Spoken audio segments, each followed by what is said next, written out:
What's poppin', people? How's it going, man? Welcome back to Football Therapy with me, your host, Jan. I hope you lot are all doing well this day. I really hope that, man. And welcome back to Chelsea News, the series where I look at Chelsea football news headlines, consolidate the data, present it to you guys, and get your opinion on what's being said. And really, the three things I'm going to be talking about today, well, there's two news stories and something else that I want to bring to the table. The first news story is the Women's Super League has been cancelled. And Chelsea women are in second place, 1 point behind Manchester City, but they have a game in hand. So would sporting merit dictate Chelsea win the league? I don't know. Frank Lampard has called upon Armando Broja to come and save Chelsea from their striker woes. Basically, the young centre forward is training with the first team yet again, showing Frank Lampard shows a great amount of trust in the young player. And I want to pose the question to you guys: can Broja replace Batshuayi in the transfer market where buying a striker might be difficult? This kid scores a lot of goals. Maybe he could be the next Chelsea youngster to really shine. With Willian on the way out, the number 10 shirt is going to be available, and there's no real obvious candidate who it should go to. Of course, loads of people will say, well, it should go to Christian Pulisic. We thought he was going to get it instead of Willian. Anyway, a lot of people will say, no, it has to be Hakim Ziyech. He's like a big money signing, well, a relative amount money signing. Surely goes to him. But also, there can be a case made for born and bred Chelsea man Mason Mount, who plays as a number 10, kind of. So I want to talk about those players and make a case for them. But first, I want to take a second and urge you guys to subscribe to Football Therapy if you haven't done so yet. Only if you want to, man. I update daily content regarding Chelsea Football Club, and you might like it, so consider subscribing. But if you do, make sure you do hit that bell notification icon, and why not drop a like on this video, please.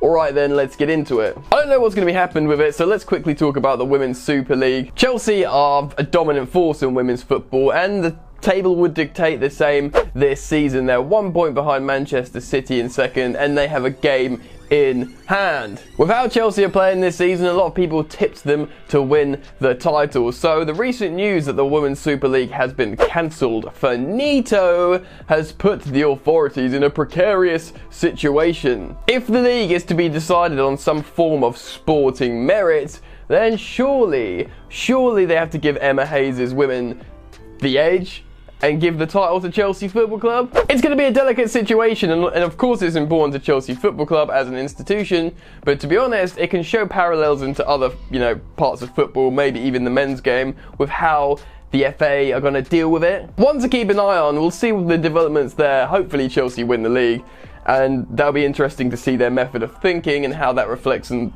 the rest of the world of football. Alright then, let's talk about Armando Broja. Armando recently signed his first senior professional contract with the Blues. He scored a lot of goals at youth level. Frank Lampard has had him training with the first team for quite a lot in the earlier stages of this season. Man, this whole season stopping, still this season but not this season as we know it, kind of blows my mind, and I don't know how to talk sometimes, you know? Yeah, I'm sure you know. And Frank Lampard has called upon the services of Broja again. Batshuayi and Giroud and Tammy Abraham all available, but that doesn't matter. Frank Lampard sees great ability in Broja, and I think more so that he's going to show an immense amount of trust in the youngster moving forward into his Chelsea Football Club project. I actually want to ask the question to you guys. In a transfer market where it might be really difficult to bring in a striker, even a second striker, it might cost a lot of money, and if Batshuayi really is to be sold this summer, which there is a lot of speculation Batshuayi will be sold, Giroud signed the extension, Batshuayi's only got 1 year left, yet he still has value in himself as an asset. Do you know what I mean? He's in his prime, he can score goals. He's never really worked at Chelsea, but he could score a lot of goals elsewhere and maybe, be the first team striker at another club, and he probably will back himself to do that. So he might be happy to go. Chelsea might be happy to sell Batshuayi. So, Chelsea going to need a second striker, and if that's going to cost way too much money dipping into the European market, could Frank Lampard, Jody Morris and Joe Edwards trust teenage sensation Armando Broja? Maybe. We all know what Giroud offers, but if you need a striker with pace who can run in behind, who's basically a little bit more closer in the mould of Tammy Abraham than he is Olivier Giroud, Broja could be your man, and I think Frank Lampard will trust him. He's already given him his Premier League debut, which is massive. He knows how many goals he's scoring at youth level, and let's be real, Armando's built big. He's not like a little petite striker. He looks like he can handle himself in the top flight of English football. So generally, I'll be quite excited to see him playing more and more and more on this Chelsea first team. And you want to back your own, don't you? I want to back this kid to do well for Chelsea. So, give him a chance, I say. Right, number 10, the iconic number at Chelsea Football Club, and many clubs, basically. Obviously, after Eden Hazard, it sort of is a heavy weight to bear. I get why it was given to Willian, long-term servant, very skillful player, has the technical ability of a number 10.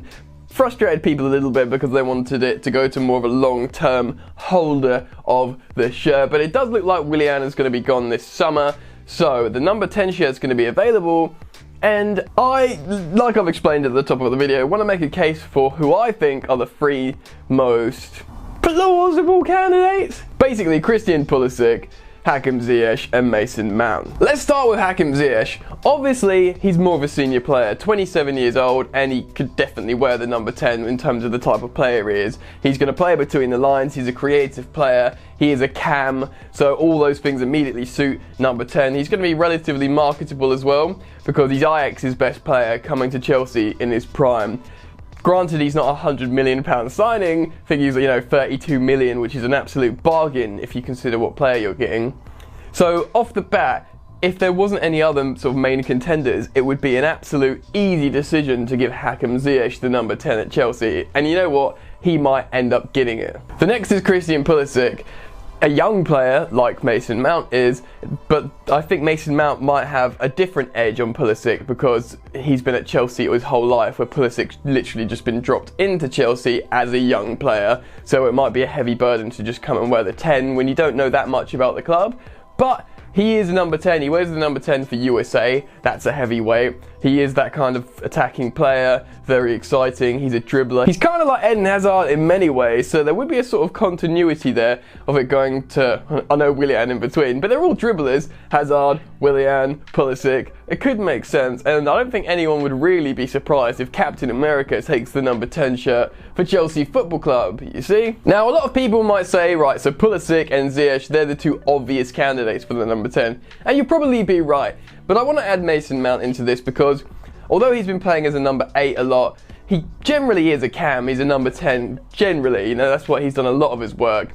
And he's been at Chelsea since he was a little kid, and whether you like it or not, Mason Mount is so integral to how Chelsea play football that when even when he's not having a shining game, scoring goals or assisting goals, he's the one player that's pressing constantly and always doing running, industry, etc. The really important part of the game that's not necessarily glamorous. If Mason Mount got the number 10, it would be more like a sort of representing what this Chelsea means. Bringing in quality, sure, but also nurturing their own product. Frank Lampard's Chelsea from the academy, talent bred at Cobham. Mason Mount, been there forever, amazing work ethics, he knows what it means to play for Chelsea, and also is an attacking central midfielder. He can play in the hole, which is the number 10. So in many ways, you could make a very strong case for Mason Mount wearing it, but at the same time, if you want marketability, if you want exotic, like attacking flair as a number 10, you'd probably go for Christian Pulisic or Hakim Ziyech. For me, at the moment, although I like the romance of giving it to Mason Mount, personally, I would choose Hakim Ziyech. I think seniority and experience would pull rank here at age 27. That number 10 could go to Mason Mount in 4 years. It could go to him afterwards. Do you know what I mean? So I quite like the idea of it going to Ziyech, and probably makes most sense in terms of selling shirts. Anyway, what do you guys think? Who would you give the number 10 shirt to? We've got number 9 on Tammy Abraham. We've got some more iconic shirts in there.